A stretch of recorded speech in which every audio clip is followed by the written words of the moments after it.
Good morning, brand DIYers. It is Mark here on a kind of gray Wednesday morning, but can't complain. It's not snowing here. It's snowing in a lot of other places.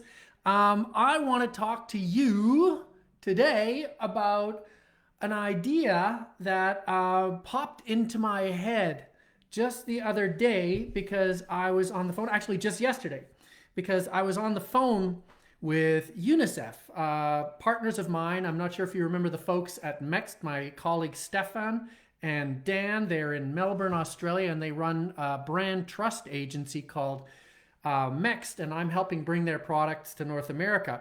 So yesterday we were on the phone with UNICEF because I've done a ton of work with UNICEF in the past, and I love them. And so we're looking at helping UNICEF build their results. What we were talking about was an interesting topic, and I'm going to bring it up in a second. But it all came back to a very big idea, and it has to do with testing ideas and testing them properly. Now, I am a huge fan of testing. Let me be clear. I hate focus groups. There are years of my life that I have spent in dark rooms watching through one-way mirrors as moderators try to get ideas from people who didn't give a rat's ass about what they were doing there. They were just there for the sandwich, the $20, and the lukewarm Diet Coke. And there's always one loudmouth sounding off and the rest of the people nodding, and it's a disaster. And I wasted years of my life in rooms watching those travesties of research happen. I also hate online polling. Hate it. Hate it. Why? What do you do when you get an online poll? Huh?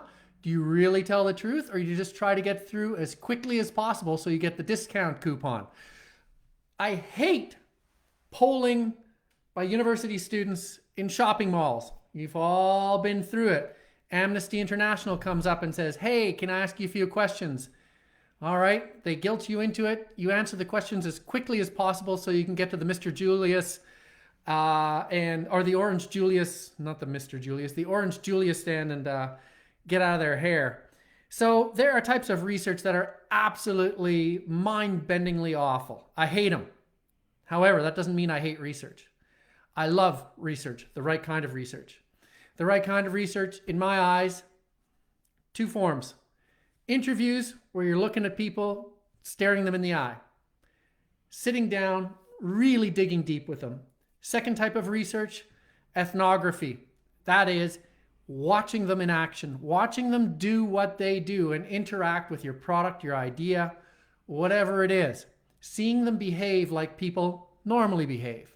That is, kind of spying on them. It's a little bit creepy, but it works. As Yogi Berra said, it's amazing how much you can see just by watching. So there you go. I am a big fan of this type of research. However, even if you do this type of research, you might not always get what you're looking for, because you might be asking in interviews, particular, you might not be asking the right kinds of questions. You might be expecting people to do the wrong things. You're setting them up to answer questions they can't possibly answer. They just don't know. So I've got five things that you should be thinking about when you ask people questions in interview research. And you can be doing this research to test a product innovation, to test a new service, to test a brand out, or to test a marketing message. Doesn't really matter. All right. What we usually do wrong when we sit down in interviews is we ask variations of this question. Do you like this? Or the clever variation of that, which one do you like better? You are asking people to make a rational decision, or often, if it comes down to a logo, a designer decision, and they're not qualified to do that. You're asking them to give an informed designer decision, and even if they know what they like, they can't express why. So they'll lie, or they'll say some things that you don't think that they're dummies, because nobody wants to feel like a dummy. So to avoid that, do you like this, or which one do you like more conundrum? Here is what you should be thinking about. 5 things, all right? 1, distinctiveness. And this could work in ethnography, it works in interviews. How does a message or innovation stand out? Or does it stand out? Let's go with ethnography. I've worked with a couple of packaging companies that actually have shopper marketing experience setups created. So they actually have a mini grocery store as part of their facility. And they can invite shoppers in to walk up and down the aisles and say what stands out. No prompts, no nothing. All right? Excellent type of research, because you are seeing what stands out without any sort of provoking or prodding. Do you like this? Don't you like this? Nothing. Does it stand out? You can do the same thing with a message. Write 10 messages on a page. Just go, which one stands out? All right? That's an easy question. I'm not asking you why. I'm just saying which one stands out. And that is easy for anyone to answer. Now, very important, and this comes back to UNICEF. Remember I was talking about UNICEF at the beginning? Second thing, relevance. Even if something stands out, even if people like something, is it relevant to them? Does it answer a pain point that they have? If it doesn't answer their needs, forget about it. Now, why UNICEF? We were talking yesterday about relevance, and I recounted one experience that I had. I was brought in on the team to save Mr. Clean from bankruptcy back in the bad old days before electricity. And the funny thing was, when we did research, what we discovered was that Mr. Clean was one of the most beloved brands in North America. Everybody knew Mr. Clean. Everybody knew the bald guy, the white t-shirt, the white pants. They all knew the song, da da da da da da. They all loved it. They all talked about their mom, how they loved the smell of Mr. Clean, and their mom used to use it, and they trusted Mr. Clean. And by the way, they didn't buy it. How come? Because the brand was no longer relevant to them. What was relevant? Environmental, that means better ingredients, and stronger, more powerful cleaners. Cleaners like Pine Sol that smelled like you just basically napalmed a locker room until there's nothing in there. Stuff that peels the paint off, that strong, strong smell. Mr. Clean was somewhere in the middle. Wasn't environmental. Wasn't like Pine Sol that smells like, Axle cleaner. So people said, love Mr. Clean, not going to buy it. The brand wasn't relevant. And here I want to bring up a wonderful example. Back in the heyday of the .com boom, when all these .coms were throwing millions, if not tens of millions of dollars against ads and running them in the Super Bowl, there were a whole bunch of really, really amazing ads that were 100% irrelevant. The most famous one was for a company called EDS. EDS. Y'all know the name, right? Y'all know what the company stands for, right? Well, what if I told you that EDS created one of the most memorable Super Bowl ads ever? And you still don't know what the ad is, right? You can't guess.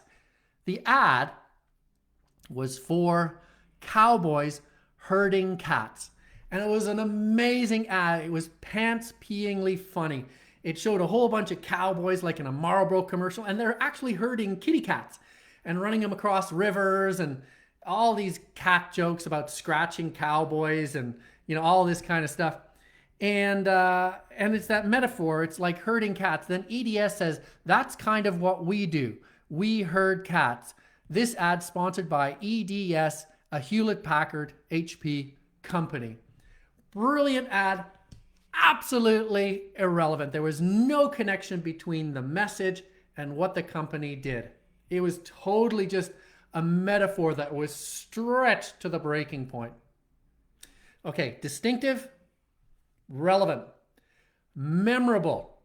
Now, EDS scores off the charts as far as memorability goes. Now, when you think about memorability, it is interesting. This comes down to positioning. So you have to create a message that is both distinctive and relevant. Now, if you think about the majority of old computer ads, the ones before Apple, they were all about features and benefits, completely not distinctive, but highly relevant. If you think about the EDS ad, very distinctive, but completely irrelevant. And both of those factors together create memorability. That is this an ad that stands out for all the right reasons? Is this an innovation that grabs me for all the right reasons because it answers a problem that I've got? It doesn't just look cool. All right? Distinctive, relevant, memorable. How do you test memorability?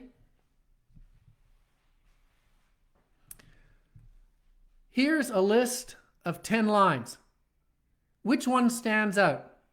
All right, that's great. Now, let's talk about this. Let's talk about that. Oh, do you remember 10 minutes ago, I showed you a list of 10 lines? You remember there was one that stood out. Which one was that? Oh, you can't remember. Huh, okay. All right. I just tested for memorability. Fourth factor, extendability. When I used to work in advertising, my job was to come up with ad campaigns. And my partner and I, we would often come up with a campaign that wasn't. It would be one line, like this bubble gum creates the biggest bubbles. And then we would show 3 zany examples of big bubbles. 3 people with big bubbles. That's not a campaign. That's one idea done 3 times. Not a campaign. A real campaign is a bit like an onion where there's levels to it and different facets to it. So you go, blows real big bubbles, blows the most fruity bubbles, blows bubbles that last longer. Those are all elements of a single campaign, and every single iteration builds the idea.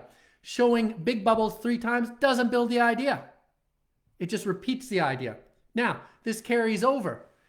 How can a message carry through from a screen to radio, to print, to remarketing, to the tape on the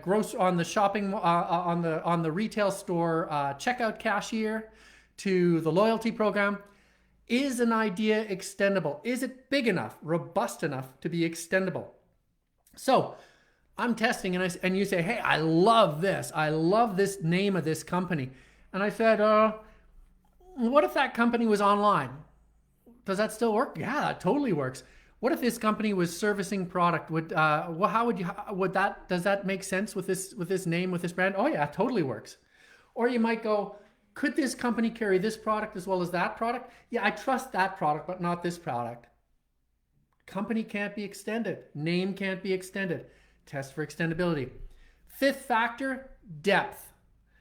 How deep can you connect? And this is sort of like extendability, that it works across different media, but can you connect on multiple levels with people? Now, people don't just read an ad and go, aha, I like that ad because it has a nice color and nice typeface and a nice message. Some of us respond to messages, information. Some of us respond to emotion, a feeling. Some of us respond to color. Some of us respond to shape. Some of us respond to sound, to smell, to sight, to all of the above. Does your message or your brand or your product appeal to people on multiple levels, or can it? Does it have the depth? Can you do all that? Distinctive, relevant, memorable, extendable, and deep. 5 things that if you're testing out a new product, new innovation, new service, new brand, new ad, new message, new anything, and you sit down and you do your interview research, that is what you should be testing for. So I hope that you will never make the mistake that I've made too often and sit down with a new logo and say, do you like it? Because you won't get the results that you want. All right, that's all the time we have for today. Now, there will not be a session tomorrow, Thursday, because I am going to the Wonderwell webinar. Now, if you remember, we had Wonderwell's publisher and CEO on a few weeks ago talking about publishing books.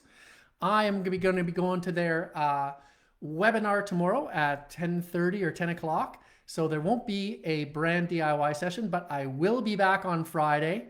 And I have a couple of guests lined up that are going to blow your socks off. So stay tuned for that. And until then, hope you have a great productive Wednesday. Let's make lots of money and let's make some great brands. See ya.